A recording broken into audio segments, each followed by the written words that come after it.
خبر ہے جناب صدر آصف علی زرداری صاحب کے بارے میں.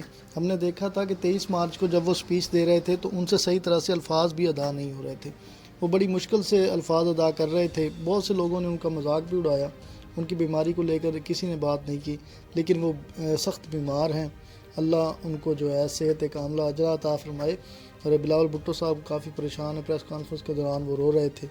تو صدر آصف علی زرداری صاحب کی طبیعت جو ہے وہ بہت ہی زیادہ ناساز ہے. ان کو ہاسپٹل میں جو ہے وہ ایڈمٹ کیا گیا ہے. تو یہ بہت ہی دکھ کی گھڑی ہے. پورے پاکستان کو دعا کرنا چاہیے کہ اللہ تعالیٰ ان کو جلد صحت سے نواز دے. تو یہ بہت ہی دکھ کی گھڑی ہے پورے خاندان کے لیے. تو ان کے ڈاکٹر جو ہیں انہوں نے بھی یہ کہا ہے کہ وہ آصف علی زرداری صاحب بہت جلد صحت یاب ہو جائیں گے اور وہ اپنے گھر آ جائیں گے. ہماری دعا ہے اللہ کرے وہ جلد صحت یاب ہو کر اپنے گھر واپس لوٹ آئیں.